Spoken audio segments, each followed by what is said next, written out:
Hello guys, welcome to talkies today channel. Welcome back to talkies today channel. ఈరోజు మనం Jabardasth auto Ramprasad హీరోగా నటించిన wife of అనిర్వేష్ cinema review ఎలా ఉందనేది ఈ వీడియోలో డిస్కస్ చేద్దాం. గంగ సప్తశిఖర డైరెక్షన్లో వచ్చిన ఈ సినిమా ఒక సస్పెన్స్ క్రైమ్ థ్రిల్లర్గా తెరకెక్కింది. మరి ఈ సినిమా యూత్కి ఎంతవరకు కనెక్ట్ అయిందో మన స్టైల్లో ఈ వీడియోలో డిస్కస్ చేద్దాం. సో వీడియోలోకి వెళ్ళే ముందు మీరు మన ఛానల్ని ఫస్ట్ టైం చూస్తున్నట్టయితే ఒక లైక్ చేయండి, ఒక కామెంట్ చేయండి, అలాగే మన ఛానల్ని సబ్స్క్రైబ్ చేసుకోండి. చాలామంది మన ఛానల్ని సబ్స్క్రైబ్ చేసుకోకుండానే వీడియోస్ చూస్తున్నారు గైస్. మీరు సబ్స్క్రైబ్ చేసుకుని చూడడం వల్ల ఛానల్కి ఎంతో ఎంకరేజ్మెంట్గా ఉంటుంది. సో సబ్స్క్రైబ్ చేసుకుని వీడియోస్ చూడండి. ఇంకా లేట్ చేయకుండా వీడియోలోకి వెళ్ళిపోదాం. Let's get started. ఇక ఈ సినిమా కథ విషయానికి వస్తే, ఈ సినిమా స్టోరీ అంతా ఒక వింత కేసు చుట్టూ తిరుగుతూ ఉంటుంది. అనిర్వేష్ తన భార్య విచలిత తనని వేధిస్తుందని పోలీస్ కంప్లైంట్ ఇస్తాడు. కట్ చేస్తే అతని భార్య ఏమో తన భర్తే తన టార్చర్ పెడుతున్నాడని రివర్స్ కంప్లైంట్ ఇస్తుంది. ఇక వీరిద్దరి మధ్యలోకి రాబర్ట్ అనే మూడో వ్యక్తి ఎంట్రీ ఇచ్చి అసలు వీళ్ళిద్దరు కలిసి నన్ను హరాస్ చేస్తున్నారని, మెంటల్గా వేధిస్తున్నారని ఇంకో షాకింగ్ ట్విస్ట్ ఇస్తాడు. వీటన్నిటికీ తోడు ధనుర్బక్షి అనే ఒక వ్యక్తి ప్రాస్టిట్యూట్స్ని ట్రాప్ చేసి దారుణంగా హత్యలు చేస్తూ ఉంటాడు. అసలు ఈ కేసులన్నిటికీ ఉన్న లింక్ ఏంటి? అనిర్వేష్ నిజంగానే శాడిస్టా కాదా, లేక అతనే బాధితుడా అనేది ఈ సినిమా యొక్క మెయిన్ స్టోరీ. ఈ సినిమా పర్ఫార్మెన్సెస్ విషయానికి వస్తే జబర్దస్త్ రాంప్రసాద్.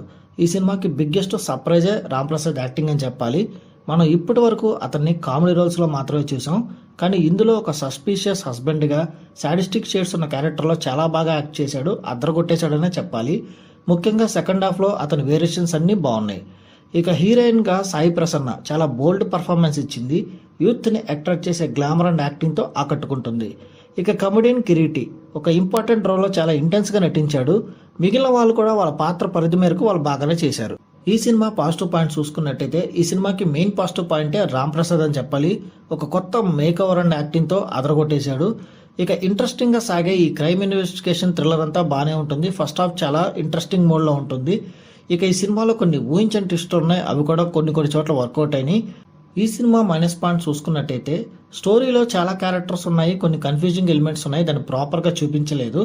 ఇక సినిమా కొన్ని చోట్ల కొంచెం బోర్ కొట్టేస్తుంది, కొన్ని రొటీన్ ఫార్మాట్లోనే వెళ్ళింది కొన్ని సీన్స్ అయితే. ఈ సినిమా టెక్నికల్ డిపార్ట్మెంట్ చూసుకున్నట్టయితే ఈ సినిమాకి అందించిన సినిమాటోగ్రఫీ చాలా బాగుంది. విజువల్స్ అన్ని డార్క్ అండ్ క్రైమ్ మోడ్కి తగ్గట్టుగా ఉన్నాయి. ఇక బ్యాక్గ్రౌండ్ స్కోర్ కూడా థ్రిల్లింగ్ సీన్స్ని ఎలివేట్ చేసేలాగా ఉంది. ఇక ఈ సినిమా స్క్రీన్ ప్లే కూడా అక్కడక్కడ కొంచెం కన్ఫ్యూజన్గాను అనిపించినప్పటికీ క్లైమాక్స్ వరకు సస్పెన్స్ని హోల్డ్ చేయడంలో కొంతవరకు సక్సెస్ అయ్యారు. ఇక డైరెక్టర్ విషయానికి వస్తే ఆయన యూత్కి నచ్చే ఎలిమెంట్స్ని, క్రైమ్ థ్రిల్లర్కి ఉండాల్సిన సస్పెన్స్ని బాగా మిక్స్ చేసి యాడ్ చేశారు. కొంతవరకు సక్సెస్ అయ్యారనే చెప్పొచ్చు. ఇంకా ఓవరాల్గా చూసుకున్నట్టయితే మీకు కనుక సస్పెన్స్ క్రైమ్ థ్రిల్లర్స్ ఇష్టమైతే, ముఖ్యంగా ట్విస్టులతో కూడిన క్రైమ్ డ్రామాలు బాగా చూడాలనుకుంటే వైఫ్ ఆఫ్ అనిర్వేష్ మీకు ఒక డీసెంట్ వాచ్ అనిపిస్తుంది. వీకెండ్లో ఒక ఇంట్రెస్టింగ్ థ్రిల్లర్ కోసం చూస్తున్న యూత్కి ఈ సినిమా ఒక డీసెంట్ వాచ్ అనిపిస్తుంది. ఈ మూవీకి మన టాకీస్ టుడే ఛానల్ పడుతున్న రివ్యూ రేటింగ్ 2.5/5. ఇది నా ఒపీనియన్ మాత్రమే. ఈ సినిమాని మీరు ఆల్రెడీ చూసినట్టయితే ఈ సినిమా మీకు ఎలా అనిపించింది అనేది కింద కామెంట్ సెక్షన్లో మెన్షన్ చేయండి. ఇంకెవరైనా మన ఛానల్ సబ్స్క్రైబ్ చేసుకోకపోతే ఇప్పుడే సబ్స్క్రైబ్ చేసుకోండి.